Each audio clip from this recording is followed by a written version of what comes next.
नमस्कार, बहुत स्वागत है आप सभी का। मैं हूं आपके साथ नैना यादव, लेकर हाजिर हूं हमारा खास प्राइम टाइम शो।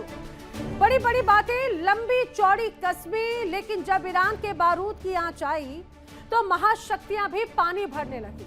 ट्रंप और नेतन्याहू जो कभी ईरान को मिटाने की धमकियां देते थे, आज बंद कमरों में घंटों गुफ्तगू कर रहे हैं और बाहर निकलते ही उनकी जुबान पर ताले लटके हुए हैं। कहते हैं कि गीदड़ की जब मौत आती है तो वो शहर की तरफ दौड़ता है, लेकिन यहाँ तो खुद को शेर बताने वाले नेतन्याहू अपनी जान बचाने के लिए अमेरिका की गलियों में ट्रंप का चरण वंदन कर रहे हैं। बंद कमरे में 3 घंटे तक मुलाकात हुई, 3 घंटे की मुलाकात, लेकिन सन्नाटा ऐसा कि जैसे सांप सूंघ गया हो। ना कोई प्रेस कॉन्फ्रेंस, ना कोई सीना ठोक कर ऐलान। शायद इसे ही कहते हैं कि बातें करोड़ों की और नियत कौड़ियों की। खामनेई की ताकत का ऐसा खौफ कि ट्रंप की धमकियां सिर्फ सोशल मीडिया तक सिमट कर रह गई है। हकीकत तो यह है कि शेर की खाल ओढ़ लेने से कोई शेर नहीं बन जाता। वक्त आने पर ही पता चलता है कि आखिर कौन कितना गिड़गिड़ाता है। इजराइल को डर है कि अगर अमेरिका का साया हटा तो ईरान उसे नक्शे से मिटा देगा, और ट्रंप वो बस मिडनाइट हैमर जैसे शब्दों के पीछे छिपकर अपनी बुज़दिली छुपा रखे हैं। क्या ये महाशक्तियों का अंत है या फिर ईरान के सामने घुटने टेकने का नया अध्याय? आज पूरी दुनिया देख रही है इन तथाकथित सूरमाओं का असली चेहरा आखिर क्या है। करेंगे इस पर चर्चा, बताएंगे इसके हर पहलू को। इतिहास गवाह है कि गीदड़ कितना भी शोर मचा ले, लेकिन जंगल का राजा नहीं बन सकता। दुनिया की आज सबसे बड़ी ताकत कही जाने वाली अमेरिका और खुद को अजेय बताने वाला इजराइल ईरान के सामने अब भीगी बिल्ली बने बैठे हैं। कल तक जो ट्रंप सोशल मीडिया पर दहाड़ दे रहे थे, जो नेतन्याहू ईरान को नक्शे से मिटाने की कसमें खा रहे थे, आज वो बंद कमरों में मौन व्रत धारण किए हुए हैं। 3 घंटे की गुफ्तगू हुई है और वो सीक्रेट गुफ्तगू थी, और बाहर निकले तो मुंह में दही जमा था। ना कोई दहाड़ थी, ना कोई प्रेस कॉन्फ्रेंस थी। अब इसे डर कहें या ईरान के सामने सरेंडर, इस पर 2 पंक्तियां याद आती हैं। बातें बड़ी बड़ी और हौसले पस्त दिखते हैं। आज महाशक्ति के सूरमा डरे सहमे और सुस्त दिखते हैं। निकल आए थे जो दुनिया को झुकाने का ख्वाब लेकर, वो खुद ही ईरान के कदमों में आज नतमस्तक दिखते हैं। ऐसा हम क्यों कह रहे हैं, आइए वो भी आपको जरा बताते हैं। उसके पीछे की बड़ी वजह क्या है। दरअसल डोनाल्ड ट्रंप और बेंजामिन नेतन्याहू की मुलाकात होती है। मुलाकात होती है 3 घंटे तक बंद कमरे में। डोनाल्ड ट्रंप की नेतन्याहू के साथ में ये 7वीं बैठक थी। नेतन्याहू की सुरक्षा चिंताओं पर चर्चा, इजराइल ने अपनी सुरक्षा चिंताओं को एक बार फिर से इस दौरान दोहराया है। डोनाल्ड ट्रंप ने मिडनाइट हैमर का एक बार फिर से जिक्र किया, जो वो हमेशा से करते हैं। अब ईरान पर कूटनीतिक सहयोग की बातें भी इस बैठक में की गई, ऐसा कहा जा रहा है। गाजा की स्थिति और क्षेत्र में अभूतपूर्व प्रगति पर भी चर्चा की गई। वहीं मीटिंग का कोई ठोस नतीजा अभी तक नहीं निकला, कोई संयुक्त प्रेस कॉन्फ्रेंस अभी तक नहीं की गई। ये भी इससे स्पष्ट हो जाता है कि आखिर ये जो बैठक हुई वो उसमें कोई दम नजर नहीं आया। अब जो इजराइल कल तक अमेरिका का ईरान से बातचीत के टेबल पर आने को लेकर ना नुकुर कर रहा था, आज खामनेई की खूंखार सेना और मिसाइल ताकतों से डरकर ईरान के न्यूक्लियर प्रोग्राम को लेकर बातचीत पर वो सहमत हो गया है। इस पर भी 2 पंक्ति सुन लीजिए। अपनी सरहद को बचाने की अब औकात नहीं रही। जो कल तक शेर थे, उनमें अब वो बात नहीं रही। गिड़गिड़ा रही है गैरों के दर पर जाकर आज ईरान के सामने अब उनकी कोई बिसात नहीं रही। डोनाल्ड ट्रंप, जिन्हें लगता है कि उनकी एक धमकी से दुनिया कांप जाएगी, वो खामनेई के नाम से भी पसीना छोड़ रहे हैं। अब हमला करने की हिम्मत तो बहुत दूर की बात हो गई, उंगली उठाने की भी बिसात नजर नहीं आती। ट्रंप साहब, ईरान वो अखरोट नहीं जिसे आप सोशल मीडिया की धमकियों से तोड़ दें। ईरान के शक्ति प्रदर्शन ने यह तो साबित कर दिया कि बारूद जब फटेगा तो व्हाइट हाउस की दीवारें भी उससे कांप जाएंगी। जिस ऑपरेशन मिडनाइट हैमर का जाप ट्रंप बार बार करते हैं, वो क्या है वो भी जरा जान लीजिए। आखिर क्यों बार बार मिडनाइट हैमर का जिक्र करते हैं डोनाल्ड ट्रंप? दरअसल अमेरिका का ईरान के खिलाफ एक बड़ा सैन्य ऑपरेशन था। यह ऑपरेशन हुआ 21-22 जून 2025 की मध्य रात्रि में, और मुख्य उद्देश्य था ईरान के परमाणु कार्यक्रमों को नुकसान पहुंचाना। और इस हमले में ईरान के 3 मुख्य परमाणु ठिकाने थे, फोर्डो, नतांज, इस्फान, जिसे टारगेट बनाया गया। और इस पूरे ऑपरेशन में, ऑपरेशन मिडनाइट हैमर में B-2 स्टील्थ बॉम्बर्स का इस्तेमाल किया गया और दुनिया के सबसे भारी बंकर बस्टर बम का इस्तेमाल किया गया, GBU-57 का इस्तेमाल किया गया और इसके अलावा अमेरिकी पनडुब्बियों से भी टॉमहॉक मिसाइलें दाग की गई थी। अब इस मिशन में ये मान के चलिए लगभग 125 विमानों को अमेरिकी सेना ने इसमें शामिल किया था। हमले से नतांज केंद्र पूरी तरह से नष्ट हो गया, इसमें कोई शक नहीं।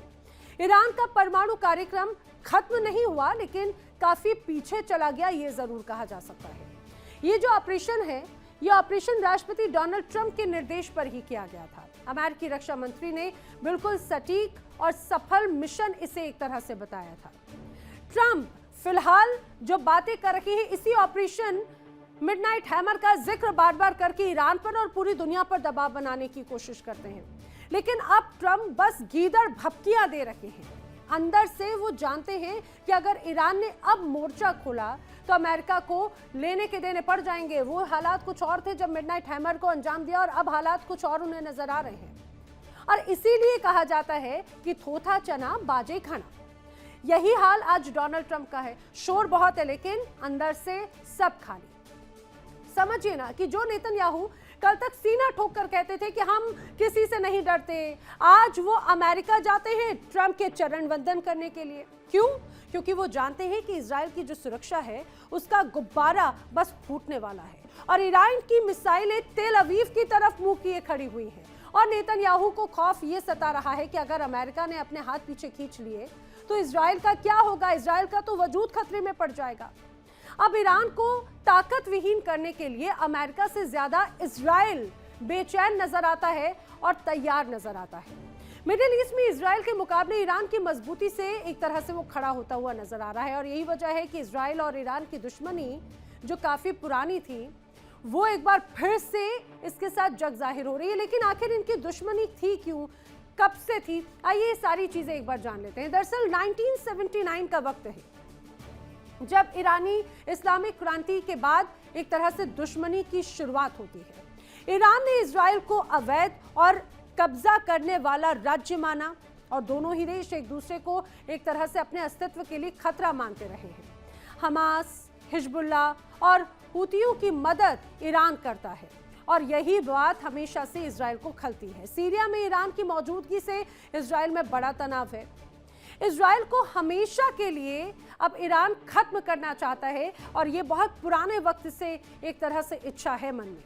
सीरिया में ईरान के सैन्य और प्रॉक्सी ठिकानों पर भी इजराइल हमेशा हमले करता रहता है। इतना ही नहीं बल्कि ईरान को परमाणु हथियार नहीं बनाने देना चाहता इजराइल और यही वजह है कि अगर ईरान के पास भी इस तरह की कोई परिस्थितियां हैं भी तो इजराइल चाहता है कि अमेरिका उसको कंट्रोल करे और अमेरिका उसको पूरी तरह से खत्म कर दे। यानी कि ये इच्छा जो है वो इजराइल की है लेकिन वो अमेरिका के सपोर्ट के बगैर ये कर नहीं सकता। अब यही वजह है कि नेतन्याहू पहुंचे डोनाल्ड ट्रंप से मिलने के लिए, क्योंकि दूसरे दौर की बातचीत अमेरिका और ईरान की भी तो होनी है। अब अमेरिका में नेतन्याहू के 3 घंटे तक ट्रंप के सामने गिड़गिड़ाने के बाद भी अगर प्रेस कॉन्फ्रेंस नहीं हुई तो ये समझ लीजिए कि वॉशिंगटन ने भी एक तरह से पल्ला झाड़ लिया। ईरान ने ये दुनिया को बता दिया कि ईंट का जवाब पत्थर से कैसे दिया जाता है। नेतन्याहू और ट्रंप की ये चुप्पी उनके डर का सबसे बड़ा सर्टिफिकेट है, ये मान के चलिए। कतर के अल उदैद बेस की सैटेलाइट तस्वीरें जो सामने आई हैं, अब उससे ये पता चलता है कि अमेरिकी सेना ने पैट्रियट मिसाइलों को स्थिर ठिकानों से हटा दिया है, मोबाइल ट्रक लॉन्चर्स पर तैनात कर दिया है। क्यों? क्योंकि इन्हें जंग की स्थिति में जल्द ही एक से दूसरी जगह पर भेजा जा सके अगर हालात जंग के बनते हैं तो। इसके अलावा अमेरिका ने अपने जहाजों को भी स्ट्रेट ऑफ हॉर्मुज पार करते समय अब सतर्क रहने को कहा है और इस दौरान जहाजों को ईरान के बॉर्डर से जितना संभव हो उससे दूर रहने के लिए कहा गया है। इसके अलावा ईरान का जो संवर्धित यूरेनियम है वो उसकी सबसे बड़ी ताकत है, ये पूरी दुनिया जानती है और ये ताकत और मजबूत होती जा रही है। अब यही वजह है कि अमेरिका को आशंका है कि अगर वो सीधे हमला करता है तो इसका प्रभाव पड़ेगा, यूरेनियम से जो रेडिएशन है उसका खतरा बढ़ सकता है जिसका असर पश्चिम एशिया तक हो सकता है। अब अमेरिका को यह भी आशंका है कि अगर ईरान में अव्यवस्था फैली तो यूरेनियम गलत हाथों में या फिर आतंकी संगठनों के पास भी जा सकता है। ईरान के पास करीब 60% तक संवर्धित लगभग 450 किलो यूरेनियम है। अब ये जो पूरा अभी फिलहाल जो सन्नाटा नजर आता है इस 3 घंटे की मुलाकात के बाद में, वो चीख चीख कर कह रहा है कि ईरान ने इजराइल को सीधे युद्ध की ऐसी सुरंग में धकेल दिया जहां से बाहर निकलने का रास्ता फिलहाल किसी के पास नहीं। अमेरिका और इजराइल के लिए बस एक ही मुहावरा यहां पर फिट हो रहा है, अब पछताए होत क्या जब चिड़िया चुग गई खेत। खामनेई की रणनीतियों ने महाशक्तियों के अहंकार को मिट्टी में मिला दिया। तैयार रहिए क्योंकि ये जो चुप्पी है वो किसी बड़े तूफान का संकेत है और उस तूफान का नाम है ईरान का महाप्रतिशोध। करेंगे चर्चा, खास मेहमानों का पैनल मेरे साथ में कनेक्ट हो रहा है, आइए जल्दी से आपको मिलवा देती हूँ। रक्षा विशेषज्ञ retired colonel Himanshu Singh connect हो रही है, रक्षा विशेषज्ञ retired wing commander Alok Sahay मेरे साथ कनेक्ट हो रहे हैं, रक्षा विशेषज्ञ रिटायर्ड कर्नल दिनेश नैन मेरे साथ में कनेक्ट हो रही हैं, रिपब्लिकन पार्टी की नेता अमेरिका से मेरे साथ पूर्णिमा नाथ कनेक्ट हो रही हैं। आप सभी खास मेहमानों का बहुत स्वागत है इस पूरी चर्चा में। मैं काम करती हूँ, सबसे पहले अमेरिका का ही रुख कर लेते हैं। पूर्णिमा नाथ जी, जरा ये बता दीजिए 3 घंटे की मुलाकात हुई, उस मुलाकात का सार क्या निकला? क्योंकि अभी तक बाकी इंडिया तक तो उसकी कोई खबरें सामने नहीं आई, हो सकता है अमेरिका में उस मुलाकात की कोई चर्चा हो। Thank you so much for having me. नमस्ते, जय हिंद। पहले तो मैं ये कहूँगी कि इजराइल की प्राइम मिनिस्टर नेतन्याहू ट्रंप साहब आने के बाद 7 बार आ चुके हैं। उन्होंने आके 13 महीना चल रहा है, इसका मतलब एवरी 2 months ही was here. Okay, the second point I want to raise here is that Trump का स्टेटमेंट आया उसके बाद कि कोई डेफिनेटिव डिसीजन नहीं हुआ है, बट मैंने आज देखा है कि वो 2nd एयरक्राफ्ट कैरियर भेज रहे हैं वहां तक। तो मेरा फर्स्ट क्वेश्चन है अमेरिका के ऊपर कि वो अमेरिका कौन होता है मिडिल ईस्ट या Asia, Indo Pacific, East Asia या साउथ एशिया में अपना जहाज भेजने वाला? उनका क्या इंटरेस्ट है? First of all we all know of the answer but we need to discuss. Second question ये है मेरा, जबकि ट्रंप ने डॉनरो डॉक्ट्रिन को फिर से वापस किया है, बोला है कि मेरा हेमिस्फीयर में कोई नहीं आ सकता, तो बाकियों का हेमिस्फीयर उनके लिए कोई इंपॉर्टेंट नहीं है क्या? वो खुद डिसीजन नहीं कर सकते क्या अपने लिए क्या इंपॉर्टेंट है क्या नहीं है?